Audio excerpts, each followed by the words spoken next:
நீங்களும் குறுக்கிட்டதான் நேரம் கேட்டாரு, நான் கொடுத்தேன். மத்த 3 பேர் பேசி முடிப்போம். அடுத்து அந்த கேள்வி கேளுங்க, நான் பதில் சொல்றேன். ஓகே, பாலச்சந்திரன் பேசலாம். திரு அலிம் அல் புகாரி, இந்த நிறுவனத்தின் மீதான ஒரு கேள்வி இருக்குது. யார் இவங்க வந்து இப்படியான ஒரு குற்றச்சாட்டை இந்தியாவில் முன் வச்சா அது தொடர்பாக ஏற்கனவே நீதிமன்றத்தில் உச்ச நீதிமன்றத்துக்கு போய் அது இல்லை குற்றச்சாட்டு போய் அப்படின்னு நிரூபணம் ஆயிடுச்சு.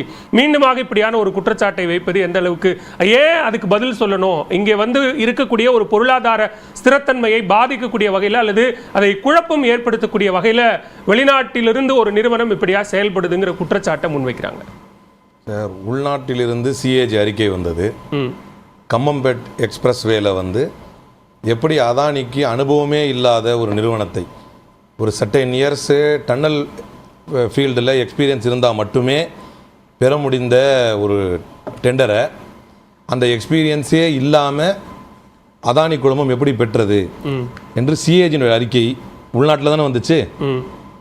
ஹஸ்தேவ் காடுகளை, சத்தீஸ்கரில் உள்ள ஹஸ்தேவ் காடுகளை அதானிக்கு தாரை வார்த்து கொடுப்பதற்காக அங்குள்ள பழங்குடியினரையும் அங்கு பணி செய்து வரக்கூடிய சுற்றுச்சூழல், அதாவது என்விரான்மெண்டலிஸ்ட், இவங்களுக்கு எதிராக எப்படிப்பட்ட கொடுமைகளை நிகழ்த்தி ஃபர்ஸ்ட் ஃபேஸில் 100 ஏக்கருக்கான காடுகளை அழித்து அதில் உள்ள அந்த லஷ் ஃபாரஸ்ட்டில் இருக்கிற கோலை எடுக்கிறதுக்காக அதானிக்கு எப்படி துணை போனார்கள். இதில் உள்நாட்டில் நடக்கிறது. நான் என்ன பாயிண்ட் சொல்ல வரேன்னா, அதானி என்கின்ற முறை தவறி இந்த தேசத்தை கொள்ளையடிக்கின்ற ஆன்டி இண்டியனை உலக அரங்கில்னா ஃபண்டிங் நடக்கிறது மொரிஷியஸ்லையும் பெர்முடாலையும். அப்போ வெளியே இருக்கிறவன் தான் பேசுவான்.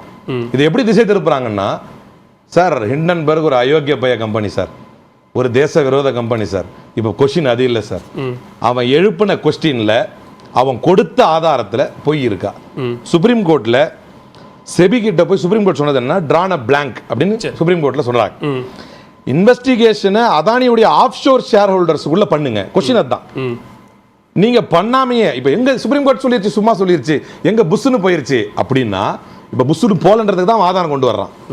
இப்ப பிரச்சனை என்னன்னா, இந்த தேசத்தை முறை தவறி இந்த தேசத்தை சுரண்டக்கூடிய அயோக்கியர்களிடமிருந்தும் காப்பாற்றணும்.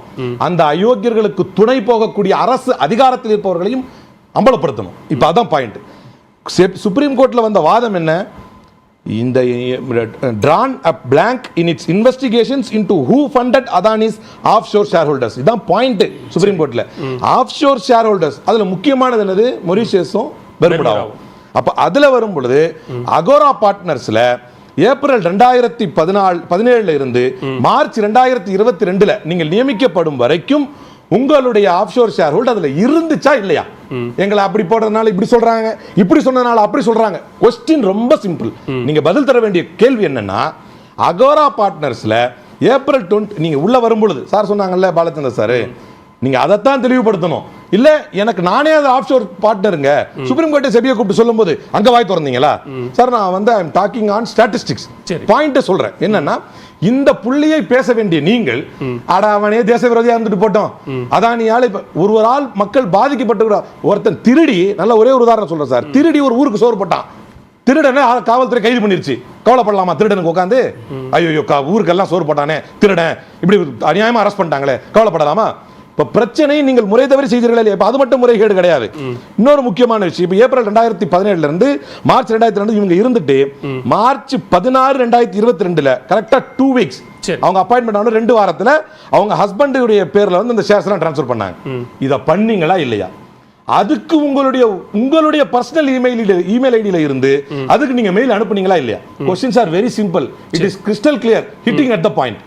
இதற்கு பதில் சொல்ல வேண்டியதான் உங்களுடைய கடமை. இப்ப இதுக்கு பதில் சொல்லாமல் எப்படியும் சுத்தி வருவாங்கன்னு தெரியும். ஜாயிண்ட் பார்லிமெண்டரி கமிட்டி வக்ஃப் போர்டு அமைக்கணும்னு சொன்னா அது உடனே ஜாயிண்ட் பார்லிமெண்டரிக்கு அமைக்க தெரிஞ்ச உங்களுக்கு, அனுப்ப தெரிந்த உங்களுக்கு, அதானி அம்பானியிடமிருந்து இப்ப என்ன உங்களுக்கு டெம்போ பணம் வந்துருச்சா என்று திசை திருப்பினார்ல பிரதமர் தேர்தல் பிரச்சாரத்தின் போது. அப்போதும் தலைவர் ராகுல் காந்தி தான் சொன்னார், ஜாயிண்ட் பார்லிமெண்டரி கமிட்டி அமைங்க. இப்போதும் அதை தான் கேட்கிறோம். குறிப்பிட்டு செபியினுடைய தலைவர் மாதவி புட்ச் மீதும் தவால் புட்ச் மீதும் தனிப்பட்ட முறையில் ஒரு குற்றச்சாட்டு, நிதி முறைகேடு, முதலீடு அப்படிங்கிற குற்றச்சாட்டுகள் வரும்போது அவங்க தரப்புல விளக்கம் கொடுக்குறாங்க. இந்த ஆதாரத்தை அடிப்படையாக கொண்டு விசாரணை நடத்தணும் அப்படின்னா ஜேபிசிக்கு போகணும்னு எதிர்க்கட்சிகள் கோரிக்கை விடுக்கிறாங்க. இதை தாண்டி வேற என்ன செய்யணும்னு எதிர்பார்க்கிறீங்க? ஜேபிசி என்பது எதுக்கு சொல்றோம்னா, எங்களுக்கு ஒரு மனக்கவலை இருக்கு சார். அட செபி மாதிரி இவ்வளவு பெரிய அமைப்பு. ஒரு திருடு நடந்துச்சு, அந்த திருட்டை விசாரிக்கிறதுக்கு ஒரு கிரைம் இன்ஸ்பெக்டர் வந்தாரு. என் மனசு அடிச்சுக்குது, அந்த கிரைம் இன்ஸ்பெக்டர் நேர்மையா தான் இருந்தாரு அப்படின்னு. ஏன்னா உலகம் பார்க்கறது இல்ல அப்படின்னு நான் உலகத்துக்கு காட்டணும். ஒத்துக்கங்களேன், ஜாயிண்ட் பார்லிமெண்டரி கமிட்டி வச்சா உங்களுக்கு தீர்ப்பு தந்து குற்றவாளியா சொல்ல போறாங்க. செலக்டிவா எல்லா எம்பிஸும் அதுல உள்ள வர போறாங்க, எல்லாருமே அதை ஆய்வு பண்ண போறாங்க. அதை ஆய்வு பண்ணி உங்களுடைய கிளீன் சீட்டை கொடுத்துட்டு போங்களேன். இப்ப அது மட்டுமல்ல, இப்ப வெறும் இவர் அந்த இடத்துல டென்யூர்ல இருந்தாரு, அவருடைய ஷேர்ஸை மாத்தி விட்டாருங்கிறது இல்ல. மாதவி பூச் வந்து ஹோல் டைம் மெம்பரா செபில இருக்கும் பொழுது அவங்களுடைய ஹஸ்பண்ட் வந்து சீனியர் அட்வைசரா பிளாக் ஸ்டோன்ல, அதுவும் ஒரு ஷெல் கம்பெனி, பிளாக் ஸ்டோன்ல 2019 இருக்கிறார். அந்த பிளாக் ஸ்டோன் வந்து இவர் 2019 அங்க சீனியர் அட்வைசரா மாறுறார். இவர் வெறும் ப்ரொக்யூர்மெண்ட் ஆபீசரா இருந்தவர். சரி, சீனியர் ஃபண்ட் அட்வைசருக்கு எந்த தகுதியுமே இல்லாத இவரை உடனடியா வந்து சீனியர் ஃபண்ட் அட்வைசரா மாத்துறாங்க.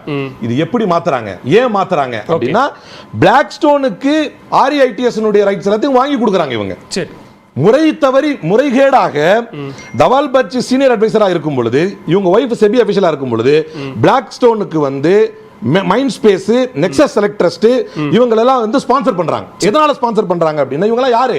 India second and fourth REIT to receive SEBI approval. ஒரு டாட் த கனெக்ட்ஸ் மாதிரி இருக்கக்கூடிய நிகழ்வுகளை அனில் அகுஜாவுக்கும் தவால் புஜ்ஜுக்கும் குறிப்பிட்ட நிறுவனங்களுக்கும் இருக்கக்கூடிய தொடர்புகளை கனெக்ட் பண்ணா இப்படியான ஒரு புகார் வருது, இப்படியான ஒரு குற்றச்சாட்டு வருது அப்படிங்கிற அடிப்படையில் எழுப்பக்கூடியதா இவை?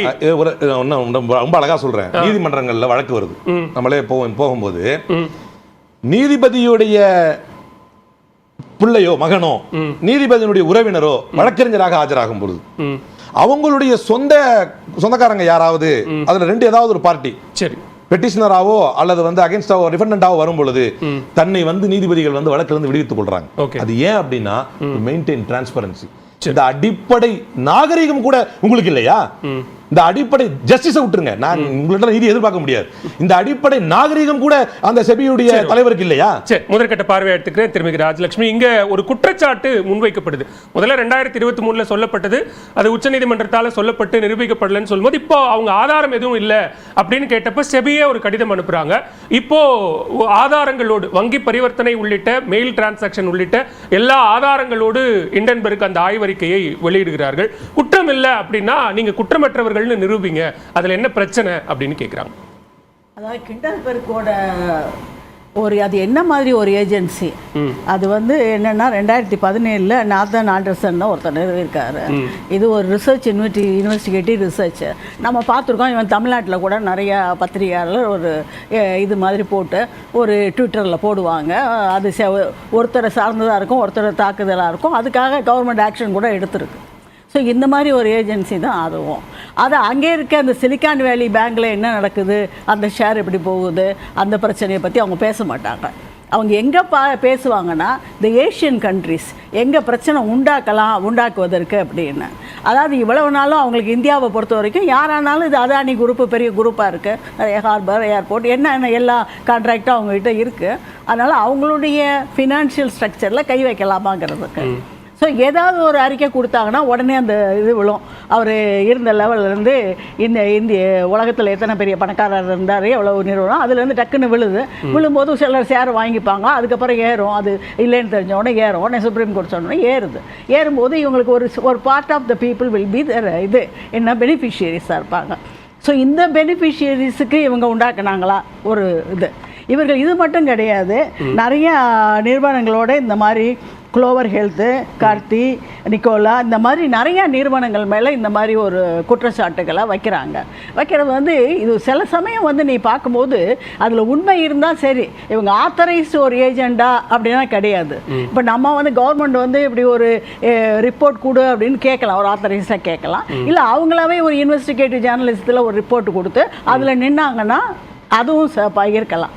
ஸோ அதுவும் கிடையாது, இதுவும் கிடையாது. ஒரு நாட்டை எப்படி அட்டாக்னா, ஒரு டெரரிஸ்ட் அட்டாக்கு, ஒரு கம்யூனல் கலாமிட்டி உண்டாக்குறது, அடுத்தது இந்த மாதிரி ஃபினான்ஷியல் கொலாப்சிங் சில சிஸ்டத்தை அனுப்பி விடுறதுங்கிறது ஒன்று இருக்குது. இது முறைப்படி நீங்கள் பார்த்து, நீங்கள் சொல்கிற பாயிண்ட்டை முழுமையாக ஏற்றுக்கிறேன். 2023 அப்படியான ஒரு முதல் அறிக்கை வருது. அப்போ கிட்டத்தட்ட ஒரு 11 லட்சம் கோடி ரூபாய் அளவுக்கு அதானி குழுமத்திற்கான ஒரு இழப்பு ஏற்படுகிறது. நீதிமன்றம் போகுது, அப்படி ஒரு விவரம் கேட்குறாங்க. செபியும் கூட விசாரணை நடத்த சொல்கிறாங்க. புகாரி அதுதான் கேட்கிறாரு. அப்படி ஒரு விசாரணை நடத்த சொன்னா விசாரணை நடத்தி ஒரு கிளீன் ஷீட் கொடுக்கறதுல என்ன பிரச்சனை இருக்கு? நீங்க இண்டன்பர்க்கு நாங்க ஒரு ரிப்போர்ட் கேட்டு ஒரு கடிதம் அனுப்புறோம்.